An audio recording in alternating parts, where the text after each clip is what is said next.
नमस्कार दोस्तों भारत देश के 60,000 से ज्यादा अरबपति बीते 10 साल में भारत देश को छोड़कर चले गए, लेकिन सरकार के माथे पर कोई सिकन तक नहीं है। इस देश के करीब करीब 70 से 80 लाख नौजवान छात्र जो पढ़ाई के लिए बीते 10 सालों के भीतर भारत देश को छोड़कर चले गए, और इस साल भी उनकी संख्या करीब करीब 8.5 लाख से ज्यादा की बताई जाती है, लेकिन सरकार के माथे पर कोई सिकन तक नहीं है।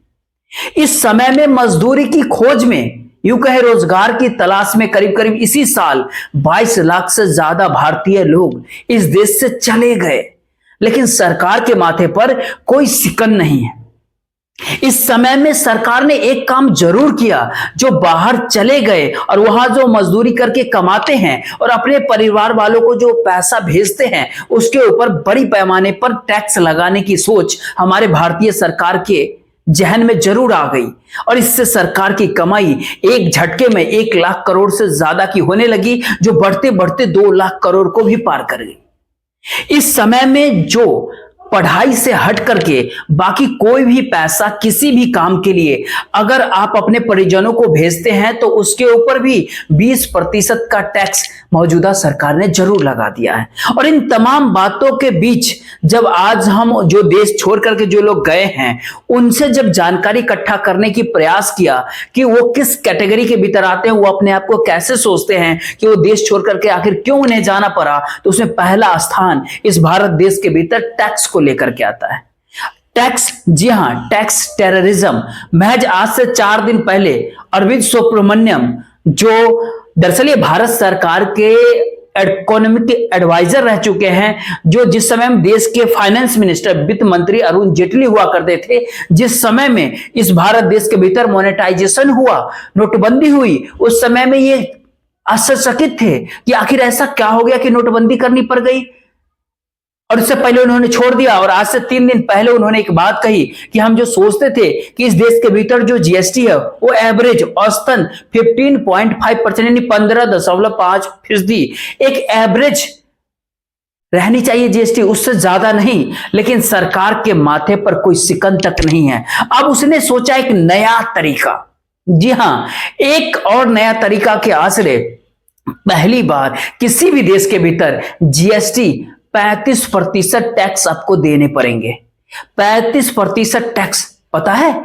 और जो जिनकी कमाई इस भारत देश के भीतर में अधिक है, ज्यादा है, उनसे भी 35% टैक्स, डायरेक्ट टैक्स लिया जाता है। यानी ये कहे कि इस भारत देश के गरीब को भी अगर कोई सामान वो खरीदने मार्केट में जाएगा, तो 35% टैक्स जीएसटी के तौर पर मौजूदा सरकार को देगा। एक नया खाका तैयार किया जा रहा है, इस नए दिशा में सोचा जा रहा है। शुरुआती दौर में इसमें गरीबों की वस्तुएं डाली नहीं जाती है, लेकिन हां, सरकार की मंशा इस पर बहुत साफ रही है। सहूलियत के साथ पहले रईसों को टारगेट कर लीजिए, और रईसों के बाद उसके भीतर मिडिल क्लास को घुसेड़ दीजिए, उनसे जुड़ी हुई तमाम जरूरतों को उसके भीतर शामिल कर दीजिए, और उसके बाद उन तमाम परिस्थितियों के बाद गरीबों को चीज भी, चाहे वो बिस्कुट हो, चीनी हो, आटा हो, चाय पत्ती हो, दाल हो, चीनी हो, मतलब कुछ भी हो, आप सोच सकते हैं ना, जिसकी जरूरत आप यदि मिडिल क्लास में है, आप लोअर मिडिल क्लास में है, या पुअर फैमिली में है, तो आपकी वस्तुएं भी धीरे धीरे करके 5 से 12%, 12 से 18%, और अब कुछ चीजें 18 से बढ़ करके 28% में शामिल हो रही है, और 28% वाले 35% में जाने की परिस्थिति है। ये बिल्कुल एक नई परिस्थिति इस भारत देश के भीतर टैक्स के जरिए निकल करके सामने आ रही है। जो लोग भारत देश को छोड़ करके गए, उन्होंने अपनी अपनी कैटेगरी तो बताया, उस कैटेगरी के भीतर सबसे मुश्किल हालात टैक्स को लेकर के ही थे। यानी ये कहे कि कई बड़े बड़े कारण हो सकते हैं छोड़ने के देश, लेकिन टैक्स का हुआ इस भारत देश के भीतर में आखिर कितना बड़ा जाल बुन चुका है, जो वहां साफ तौर पे ये कहता है कि मौजूदा सरकार के पास कोई दूसरा विकल्प इस भारत देश को चलाने का बचा ही नहीं है। बिना टैक्स के वह सरकार नहीं चला पाएगी। यानी ये कहे कि हर तरीके से टैक्स कैसे लिया जाए, कैसे वसूला जाए, इसके रास्ते, तमाम सारे रास्ते वो खोल रखे हैं। और ये बात को जान करके आपको हैरानी होनी नहीं चाहिए कि इस देश का जितना बड़ा बजट है, उस देश के बजट से ज्यादा बड़ी संख्या में सरकार टैक्स वसूल रही है। हम इस बात को एक एक करके पन्ने दर पन्ने पलटे और एक एक बात आपको बताने की प्रयास करें, उससे पहले हो सकता है कि आपके मन में एक छोटा सा सवाल हो कि आखिर इस सवाल का जवाब तो संसद के भीतर देना ही चाहिए। बिल्कुल देना चाहिए। जरा सुन तो लीजिए, सवाल होना ही चाहिए। क्या होना चाहिए सवाल? ग्रुप ऑफ मिनिस्टर्स जीएसटी के भीतर 35% किसके ऊपर लगाया जाए, किसके ऊपर नहीं लगाया जाए, किसको 28% की श्रेणी में रखा जाए, किसको थोड़ा सा कम कर दे, जो थोड़ा कम है उसको कैसे थोड़ा बढ़ा दे, इसके ऊपर बात करने के लिए बैठे और 31 दिसंबर को बैठक इसी के ऊपर होने वाली है। तो आइए आज टैक्स के फाइल, टैक्स के पन्ने आपके सामने एक एक करके पलटी जाए। लेकिन उससे पहले एक छोटा सा वीडियो क्लिप देखिए कि संसद का, देश के संसद का आज सुबह सवेरे विपक्ष के नेता, विपक्ष के लोग आखिर किस रूप में मौजूद हैं और क्या वहां पर नारे लगा रहे हैं संसद भवन के बाहर। और ये देश नहीं, दुनिया के सबसे बड़े कॉर्पोरेट में शामिल एक व्यक्ति और इस भारत देश का प्रधानमंत्री, जिसकी पहचान अंतर्राष्ट्रीय स्तर पर उनके अपने लोग उनको विश्व गुरु के तौर पर उनकी पहचान करते हैं। लेकिन उसी संसद के परिसर के भीतर लगते हुए इन तमाम नारों के साथ आज टैक्स की फाइल खुलेगी। देखिए जरा इस वीडियो क्लिप को।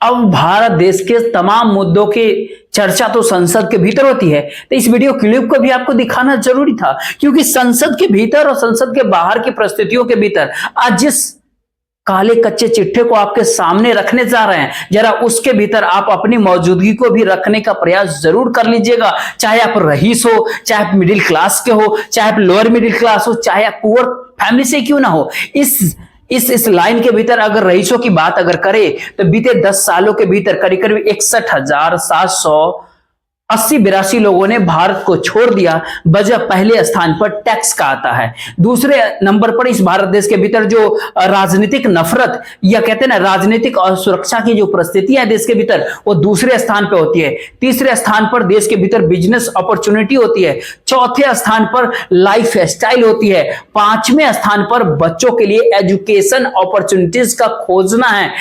छठे स्थान पर हेल्थ केयर बेहतर हो, इस बात की तलाश है। और आखिरी नंबर तो ये होता है, ओवरऑल देखे तो शांति रहे, जीवन की क्वालिटी अच्छी हो। 61,000 जिन तमाम रईसों की बात कर रहे हैं ना साहब, ये सभी के सभी अरबपति हैं। ये भारत सरकार के फाइल में दर्ज होते हैं। और इस दर्ज की परिस्थिति में उन तमाम पन्नों में ऐसा नहीं है कि एक झटके में इसमें बढ़ोतरी आई है। अगर इसका औसतन भी निकालिएगा तो करीब करीब 5,000 और उससे ज्यादा ही एवरेज औसतन हर साल इस देश को छोड़ते हुए लोग रहे हैं। पहला सवाल यहीं पर आकर के कहीं ना कहीं अटक जाता है। वही एक और सवाल यहीं से शुरुआत हो जाता है। जो इस भारत देश का रईस इस देश के भीतर अभी बचे हुए हैं और वो कर्ज लेते हैं, उनके भी कर्ज माफी के इंतजाम सरकार अपने तौर पर अपने स्तर से करती है और चाहती है कि वो रईस इस देश के भीतर ही रहे। इसके बावजूद भी वह इस देश को छोड़कर चले जाते हैं। जिनकी कर्ज माफी होती है उनके ऊपर जब हमने आज तलाशा देखा और उससे इकट्ठा करने का प्रयास किया, जानकारी इकट्ठा करने का, कि जो लोग देश छोड़ के गए, इस देश के बैंकों से जो लोग पैसा निकाल लिए, उनका कर्जा माफ होता है क्या? जी हाँ, उसका कर्जा भी माफ होता है। ये भी जानकारी दी गई, क्योंकि बीते 5 सालों के भीतर जो करीब करीब 9,90,218 करोड़ रुपए का डाटा जो मौजूदा सरकार के जरिए जो स्टेट मिनिस्टर फाइनेंस का जो अंदर बैठे हैं पंकज चौधरी, उन्होंने जो 2 दिन पहले वो जानकारी दी जो इकट्ठा की, आज उस चीज को जब हम समझने का प्रयास किए कि आखिर उसके भीतर कितने लोग हैं कि जो देश को छोड़कर चले गए और कर्ज का पैसा भारत देश के भीतर माफ कर दिया गया, उनकी संख्या इस समय में एक औसतन प्रति साल यानी प्रत्येक साल करीब करीब औसतन 327 लोगों की निकल करके आती है। इतने लोगों की एक औसत है जो कि जिनके कर्ज माफ हुए, जो देश छोड़ करके चले गए हैं। और मौजूदा सरकार इस समय में टैक्स के साथ साथ पहली बार जिस जीएसटी को लेकर के आ रही है वो रईसों के लिए ला रही है साहब। उसका ये आर्गुमेंट है कि जो हम तो रईसों को उस दायरे में रखना चाहते हैं, इसीलिए हमने पहली बार 35% का एक स्लैब तैयार किया है। 35% का एक स्लैब दुनिया भर के भीतर कंज्यूमर दुकान तक पहुंच चुके, खरीदारी कर सके। भारत के भीतर उल्टी गंगा बह रही है साहब, जीडीपी नीचे गिर रही है, महंगाई दर ऊपर उछाल ले रही है, कॉर्पोरेट को राहत रियायत तमाम सारे दिए जा रहे हैं, गरीबों के ऊपर टैक्स का बोझ मिडिल क्लास के ऊपर चूसने की, कहते हैं ना, रस निकालने की तैयारी है। अब रईस अपने बाहर जाने का रास्ता अपना लेते हैं इस भरोसे, यानी हम बाहर से भी धंधा भारत को जरूर देंगे ये कह करके तो वो निकल लेते हैं, लेकिन तमाम परिस्थितियों के भीतर इस भारत देश की क्या दुर्गति हो गई है और कैसे हो चली है उसका एक नया नजारा 35% में बताया गया कि शुरुआती दौर में cigarette, soda drink, cold drink, इन्हीं तमाम चीजों को लाएंगे जो शायद स्वास्थ्य के लिए ठीक नहीं है। स्वास्थ्य के लिए क्या कुछ ठीक नहीं है साहब? अगर ये कहने की शुरुआत अगर की जाए ना तो हो सकता है कि नशा शायद पहले लाइन में ही आकर खड़ा हो जाए, लेकिन उस भारत देश के भीतर में जहां पर मौजूदा सरकार को चिंता स्वास्थ्य की है, उस नशे की आवाजाही और उसका पूरा सिस्टम, पूरा खेल इस भारत देश के भीतर कितने करोड़ों का है, ये औसतन यहाँ के कंपनी या फिर एनजीओ के, यहाँ के एनजीओ ने नहीं बल्कि अंतर्राष्ट्रीय स्तर पर इस बात का चिंतन होता है। और एक व्यक्ति तो कहा भी था, वर्ल्ड बैंक की भी एक डाटा निकल करके आई थी अपने स्तर पर, और यूनाइटेड नेशन ने भी इस बात पे जिक्र किया था कि दुनिया के भीतर विकासशील और विकसित होने वाले देश की कतार में भारत है, और भारत में जो उसका पूरा का पूरा जो नेटवर्थ है वो इस भारत देश के इकोनॉमी को चुनौती दे सकता है। यानी ये कहे कि भारत देश के बजट के समानांतर इतनी बड़ी संख्या में खेल इस भारत देश के भीतर होता है। अब इसके मतलब और मायने क्या है? इसके मतलब और मायने की बात मत कीजिए, चूंकि कि हम जीएसटी की बात कर रहे हैं, और आप देख लीजिए जो ग्रुप ऑफ मिनिस्टर्स की जो सिफारिश हो रही है बड़े अपने आप में लाजवाब है, जबरदस्त है। जबरदस्त और लाजवाब इसलिए कि अभी तो 35% के दायरे में सिगरेट और कोल्ड ड्रिंक्स जैसे चीजों को लाने की तैयारी है, लेकिन जो रेडीमेड गारमेंट्स जो 10,000 से ज्यादा जिसकी कीमत होगी वो 28% पे आएंगे, जो 1,500 से 10,000 में आएंगे उसको 18% पे लाएंगे, जो 1,500 से कम के रेडीमेड गारमेंट होंगे उसको 5% पे लाने की सिफारिश कर रहे हैं साहब। लेदर बैग चमड़ा का वो 28%, जो कॉस्मेटिक है वो 28%। आप कहेंगे गरीबों का हक का जिक्र यहां पर क्या, ये देश तो गरीबों का है, सरकार गैस से काम करा लेती है। भाई बात सही। अब आप खुद ही सोच के देखिए ना कि इस भारत देश का जितना बजट है उसके पैरेलल, उसके समांतर कितनी वसूली सरकार करती है। केवल जीएसटी का एक बात आपके सामने हम रख रहे हैं, बस जीएसटी की वसूली बीते केवल 8 महीनों के भीतर, केवल अप्रैल के महीने से लेकर के नवंबर तक 8 महीना होता है, नए फाइनेंशियल ईयर आने में 4 महीना बचा है। सरकार ने बजट के भीतर जो सामने रखा था कि हमने इस देश के भीतर से इतना जीएसटी से वसूलेंगे, वो आंकड़ा था 10,61,899 करोड़ का।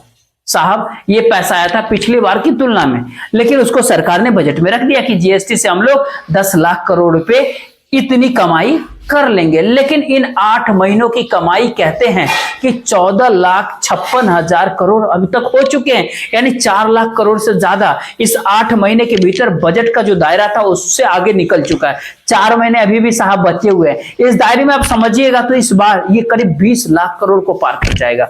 ये है जीएसटी की वसूली का हिस्सा, जो अप्रैल के महीने में 2,10,000 करोड़ रुपए और पिछले ही महीने 1,82,000 करोड़ रुपए, और महीने दर महीने जो आप देखते चले जाएंगे ना, आज लगता है एक बार इस छोटा सा क्लिप देखिए, इस लिस्ट को देखिए, जिससे आपको राहत मिल जाएगी कि हर महीने जीएसटी से कितनी वसूली मौजूदा सरकार करते करते 14,56,000 करोड़ तक पहुंच गई अप्रैल से नवंबर तक, महज 8 महीनों के भीतर। देखिए जरा,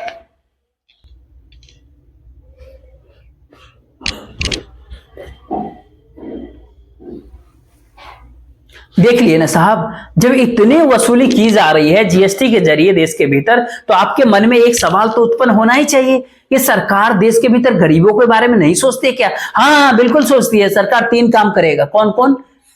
सस्ती साइकिल जो 10,000 से कम है ना, उसके ऊपर वो जीएसटी कम कर देगा, 5% पे आ जाएगा। जो पानी की बोतल जो आप खरीदते हैं ना साहब, उसमें भी 20 लीटर वाला, उसके भीतर भी वो 5% पे वो आ जाएगी। जो बच्चे नोटबुक के भीतर लिखते हैं ना, अभी तक 18% था, उसके भीतर भी 5% वो करेगी। सिफारिश इसी बात पर की गई है। लेकिन उसके बाद जिस भी सामान पर जो भी आप उंगलियां रखेंगे ना, वो तमाम सारी चीज बढ़ती जाएगी। और पहली बार भारत देश के भीतर जो डायरेक्ट टैक्स दी जाती है ना, जो इस भारत देश के रईस देते हैं, मैक्सिमम टैक्स वो 35%, और 35% का नया खेल नया स्लैब जीएसटी के भीतर बना दिया, वो एक हिसाब है। उस हिसाब के दायरे के भीतर अगर आप दूसरी परिस्थिति इस देश के भीतर अगर आप देखेंगे, जिस बजट को मौजूदा सरकार ने रखा उसके भीतर इनकम टैक्स 11,87,000 करोड़ रुपए का होगा। कितना? 11,87,000 करोड़ का। इस महीने में जो एडवांस टैक्स अब तीसरी किस्त 15 तारीख को जमा होगी, लेकिन उससे पहले ये 11,87,000 करोड़ में से करीब करीब 10 लाख करोड़ एडवांस टैक्स के जरिए मौजूदा सरकार के हाथ में आ चुका है। अभी 2 टर्म और बचे हैं जो दिसंबर और मार्च के महीने में आएंगे। यानी ये कहे कि मिडिल क्लास जो नौकरी पेशा तबका है, मजदूरी करता है, जो इधर उधर करता है, जो सबसे ज्यादा खोखला हो चुका है, उसके किस रूप में डायरेक्ट टैक्स उससे वसूला जाए और फिर जीएसटी के जरिए उसको बदल दिया जाए। यानी 35% वहां दे दीजिए, या फिर आप सोचेंगे कि आप तो 35% पे नहीं आते हैं, आप तो 7% में आते हैं, तो 7% वहां पर दे दीजिए, जीएसटी में 35% आप दीजिए। और इन तमाम बातों के बीच देश के कॉर्पोरेट, जी हाँ बिल्कुल कॉर्पोरेट की बात की करना चाहिए, वह भी तो रईस है, लेकिन कॉर्पोरेट से जो टैक्स लिया जाता है वह जीएसटी से कम है। डायरेक्ट टैक्स यानी नौकरी पेशा देते हैं जो टैक्स, उससे कम है। और जो टैक्स की रियायत भी सरकार कॉर्पोरेट को ही दे देती है। इसीलिए कॉर्पोरेट का जो टैक्स का हिस्सा वो 10,20,000 करोड़ का रखा गया। और इस दौर में मौजूदा सरकार के पास महज 8 महीने में जो अप्रैल से नवंबर तक आ चुका है वो करीब 7-7.5 लाख करोड़ का। ध्यान देने वाली बात यह है कि वो 10 लाख करोड़ तक ही पहुंचेगा, लेकिन डायरेक्ट टैक्स ज्यादा हो जाएगा, जीएसटी से वसूली ज्यादा हो जाएगी। और ऐसा खेल नहीं है कि केवल यही 3 टैक्स है। मौजूदा सरकार ने इस समय में अलग अलग तरीके से सेस भी लिया है। उस सेस के जरिए भारत में वसूली जो रोड और इंफ्रास्ट्रक्चर, कम्युनिकेशन, तमाम चीज से 46,530 करोड़ की है, जो वसूली इस दौर में की जा चुकी है। ये जब हम इस चीज पे जब हम इसको पढ़ना शुरू किया, एक एक तथ्य को जो समेटना शुरू किए, तब उसमें एक बात और आपको बता देंगे कि जब इस तमाम बातों को जब आप देखिएगा, खासतौर पर इस चीज को देखिएगा, क्योंकि इससे पहले हम जिक्र किए थे कि नेहरू के नीति का जब समर्थन जो इससे पहले हम किए थे, आपसे सामने जिक्र किए थे, पनगड़िया जी जो पहले नीति आयोग को संभालने वाले व्यक्ति थे, अभी 16वें फाइनेंस कमीशन है, उसमें ये मोदी सरकार के आर्थिक नीतियों को समझते हैं वो, लेकिन समझते समझते 10 साल उनको लग गए। और 10 साल के बाद इनको समझ में आया कि नेहरू काल में जो आर्थिक नीतियां देश के भीतर थी वो कमोबेश इस भारत देश के भीतर कैसे थी, जो बेसिक इंफ्रास्ट्रक्चर, मूल इंफ्रास्ट्रक्चर को तैयार कर रहे थे। आज इस बात पर हम बात नहीं कर रहे हैं कि बेसिक इंफ्रास्ट्रक्चर के नाम पर देश का सही मायने में जो रूट्स है ना, जो रास्ते हैं, उसको कैसे खत्म इकोनॉमी के जरिए किया जा रहा है। अब जरा एक लौट करके देखते हैं जो इस देश में मिडिल क्लास की परेशानी है वो इस रूप में थी। और एक बात और समझना पड़ेगा, जो वसूली की जाती है देश के भीतर और जो सामानों को बेच करके जो पैसे इकट्ठे किए जाते हैं पिछले साल और इस साल, नवंबर के महीना, पिछले महीना नवंबर, अभी दिसंबर आया, इससे पहले नवंबर महीना था ना, उसमें चाहे दिल्ली के भीतर रहे या मुंबई में रहे, यूपी में रहे, बिहार में रहे, झारखंड में रहे, तमिलनाडु में रहे, केरल में रहे, कहीं रहने वाला व्यक्ति, चाहे मुंबई का हो, गुजरात का हो, राजस्थान का हो, कहीं पर भी रहने वाला व्यक्ति ये कह दे कि उसकी आमदनी इतनी ज्यादा इस दौर में बढ़ गई, जिस हिसाब से इस भारत देश के भीतर महंगाई है और देश की जो बैंक आपको इंटरेस्ट देती है और देश का जो जीडीपी है उसके अनुकूल आपकी महंगाई इतनी बढ़ गई, जो जीएसटी से वसूली की जा रही है उसके पैरेलल हो गया क्या? सवाल है कि दिल्ली के भीतर पिछले साल नवंबर के महीने में 5,347 करोड़ रुपए का जीएसटी से आए थे। इस साल वो बढ़ करके 6,311 करोड़ रुपए पहुंच चुका है। यानी एक ही झटके में 1,000 करोड़ रुपया लगभग बढ़ जाता है। यह पैसा देश की जनता के जेब से निकलता है। देश की जनता की कमाई उतनी बढ़ी है क्या? उत्तर प्रदेश के भीतर 8,973 करोड़ रुपए पिछले महीने नवंबर के भीतर था। इस साल, इस बार मतलब वही चीज महंगी होती है जो सामान आप खरीदते हैं। बिहार तो सबसे नीचे आता है, 1,388 करोड़ रुपए पिछले नवंबर में था, इस साल बढ़ करके उसको भी बढ़ना पड़ा है, 1,561 करोड़ तक आना पड़ा। झारखंड की स्थिति भी कुछ ऐसा ही होती है। महाराष्ट्र जो देश का टॉप मोस्ट सबसे रईस राज्य है, जो सबसे ज्यादा जीएसटी कलेक्शन जिस राज्य से है, महाराष्ट्र के लोग समझे और ये बात बता दे कि आखिर क्यों जरूरत पड़ गया कैश देने का वहां पर, क्योंकि वहां पर किसान की, युवाओं की, नौकरी पेशा तबके की सबकी स्थिति माली हालत है। लेकिन जीएसटी में तो सीधा सवाल है ना, जो सामान पर जीएसटी लग रही है वो आपको देना ही पड़ेगा। जो पिछली बार 25,585 करोड़ रुपए की वसूली हुई थी, इस साल नवंबर के महीने में वो बढ़कर के 29,478 करोड़ रुपए की वसूली महाराष्ट्र से की गई। यानी 4,000 करोड़ से ज्यादा की वसूली महाराष्ट्र के भीतर बीते एक साल में बढ़ गया। इसी तरीके से कमोबेश हर राज्य में आ रहे हैं। लेकिन सवाल है कि एक बात की बात जरूर यहाँ पर करना चाहिए, नॉर्थ ईस्ट और राजस्थान का बात करना चाहिए, छत्तीसगढ़ का जिक्र करना चाहिए, आंध्र प्रदेश का जिक्र करना चाहिए। ये माइनस में चले गए पिछले बार के नवंबर के महीने से इस बार। आखिर क्या कारण है इसके पीछे की? इसके पीछे का कारण यह है कि वहां के लोगों के पास अब इतना पैसा नहीं बचा है, और इन तमाम जगहों पर जो हम नाम ले रहे हैं, रईस पैसा दे पा रहे होंगे, लेकिन जो 80% गरीब लोग हैं ना, उनके जेब में पैसा खरीदारी करने का नहीं था, इसीलिए वहां का जीडीपी नीचे आ गया। वो खरीदारी नहीं हो रही तो पैसा कहां से आएगा? मैन्युफैक्चरिंग सेक्टर निगेटिव में गया तो कैसे होगा? इस पूरे प्रक्रिया के भीतर में पहली बार जो देश के किसानों के ऊपर बोझ पड़ा, उनको लागत तो नहीं मिलती थी, लेकिन बिचौलिया जो है ना, ब्रोकर और मंडी का जो चेहरा है ना, इस समय में सरकार ने अपने हाथ में जो लेने की कोशिश की है ना, उसका असर जो है सिर्फ एक साल के अंदर अंदर जो सब्जियों की कीमत थी वो औसतन 18% तक बढ़ गई है। जो जीएसटी 18% आप सोच रहे हैं ना, कुछ इसी अंदाज में इसको भी देख लीजिए। आप जरा खुद ही सोच के देखिए, जो तेल था, जो फल था, उसमें करीब करीब 35% तक की बढ़ोतरी हो गई। ठीक वही जीएसटी की तरह। यहां से हट करके फिर आप देखिए, इस दौर में जो सबसे ज्यादा कीमत जो खाद्य पदार्थ की बढ़ी है, वो औसतन जो है करीब करीब 55% है एक साल के भीतर। तो आखिर संदेश है कि आने वाले समय में एक नया स्लैब भी सरकार इस देश को चलाने के लिए बना सकती है। 50%, 55%। तो कदम दर कदम की परिस्थितियां साफ कह रही है कि टैक्स के जरिए जो मौजूदा सरकार देश को चलती है ना, उसमें कॉर्पोरेट और रईसों को माफी भी दे दी जाती है। और करीब 9,90,000 करोड़ रुपए, जिस बात का जिक्र हमने कर्ज में जो माफी दी गई ना, उसकी बात जो हमने पहले भी कही है, उसमें इस साल यानी 2023-24 के वित्तीय वर्ष में आप आएंगे तो सरकार का कहना है कि हमने सबसे कम माफी दी। आप सोच करके जरा देखिए, एक छोटा सा अपराध है क्या? किसान का कर्ज माफ नहीं होता है, मजदूरों की न्यूनतम मजदूरी नहीं बढ़ती है, युवाओं को रोजगार नहीं होता है, जो आंगनबाड़ी, आशावाड़ी, मिड डे मील, अस्पताल, उसमें वेतन देने की जरूरत नहीं है, वेतन नहीं बढ़ा सकते क्योंकि बजट अलाउ नहीं करता है। लेकिन हमने सबसे कम राइट ऑफ किया है, सबसे कम रिटर्न ऑफ किया है, जो 1,70,000 करोड़ का, जो बीते 10 साल में सबसे कम है ना। कमाल की बात, सरकार कहीं ना बढ़ी। यानी ये कहे कि रिटर्न ऑफ में भी अब आपको कटौती करनी पड़ रही है, और इसी कारण से बैंक के एनपीए जो है ना, उसको 2% दिखाया जा रहा है कि देखिए कितने शानदार तरीके से एनपीए भी धीरे धीरे खत्म हो जाएगा। यानी पंजाब नेशनल बैंक ने 18,317 करोड़ रुपए पास किया। यूनियन बैंक ऑफ इंडिया में 18,264 करोड़ रुपए माफ कर दिए। एसबीआई ने 16,161 करोड़ रुपए माफ कर दिए। और इस समय में प्राइवेट बैंकों के ऊपर भी दबाव होती है कि आप भी कुछ माफ कर दीजिए। तो फिर एचडीएफसी ने 11,030 करोड़ रुपए माफ किए, आईसीआईसीआई ने 6,198 करोड़ माफ कर दिए, एक्सिस बैंक, मतलब तमाम सारे बैंक धीरे धीरे माफ किए। ये लास्ट वित्तीय वर्ष की बात हम आपसे कर रहे हैं, और इस बात का जिक्र करते समय आपके मन में एक बात आएगा कि मौजूदा सरकार जो वसूली कर रही है टैक्स के जरिए, उसमें सबसे बड़ी वसूली इस भारत देश में तेल के जरिए होती है। चाहे वो केंद्र सरकार, केंद्र में हो या राज्य में हो, दोनों में गजब की वसूली की जाती है। और इस वसूली के दायरे में आप जरा देखिए कि पहले क्वार्टर का जो रिजल्ट आया अप्रैल, मई, जून, उसमें पता चला कि सरकार ने 1,55,966 करोड़ रुपए देश की जनता से तेल बेच करके वसूल लिए। तेल के ऊपर अलग अलग टैक्स लगा करके, जो केंद्र का भी हिस्से में भी गया और राज्यों के हिस्से में भी गया। अब केंद्र के हिस्से में, जो राज्य के हाथ में जो गया वो 76,000 करोड़ के होता है, और केंद्र के हाथ में जाता है वो 80,000 करोड़ के आसपास होता है।